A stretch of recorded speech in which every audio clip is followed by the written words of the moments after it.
Welcome back. We're on to chapter 23, the Pulverisation Machine. At eye level, Zoe could see huge bags of rotting burgers with maggots crawling out of them. She put her hand over her mouth for fear she might scream or throw up, or both. The van hurtled through the town.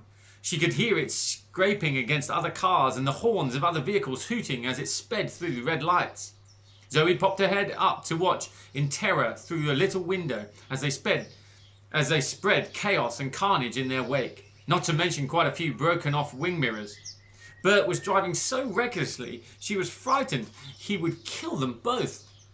The van was travelling so fast that in no time they were on the outskirts of town in a large deserted industrial estate. Enormous empty warehouses that looked like they were falling down blotted out the sky, and soon the van stopped outside a particularly dilapidated one. Zoe looked up out of the fat spattered window. This warehouse was like a gigantic aircraft hangar. Zoe took a deep breath and everything turned dark as Bert drove the van inside.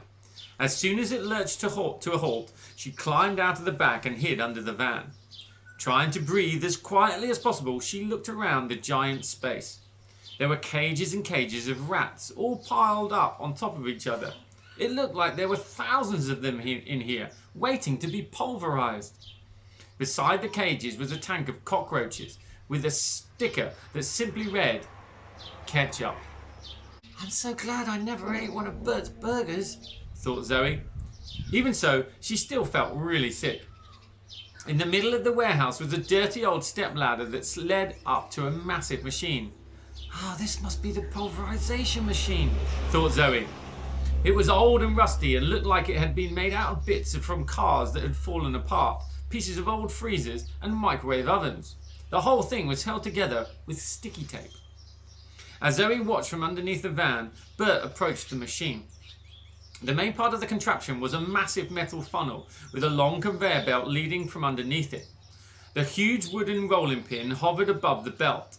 Next, metal arms that could have been parts of an old food mixers stood ready at the sides.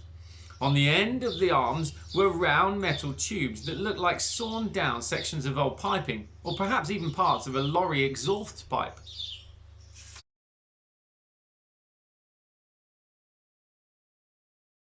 If the noise of the squeaking rats was deafening, it was nothing compared to the sound of the machine. As soon as Bert walked over and pulled the lever on the side to turn it on, which was actually an arm from a shop window dummy, the metal grinding noise easily drowned out the squeaks. The whole machine rattled as if it was about to fall to pieces. So he spied on Bert as he trundled over to a cage of rats. Bending down, he picked it up. There must have been hundreds of rats inside. Could Armitage be one of them? And plodded over to the step ladder, moving gingerly because of the weight. Slowly but surely he climbed up the ladder one step at a time. At the top he paused for a moment, wobbling slightly, and then smiled a sickening smile.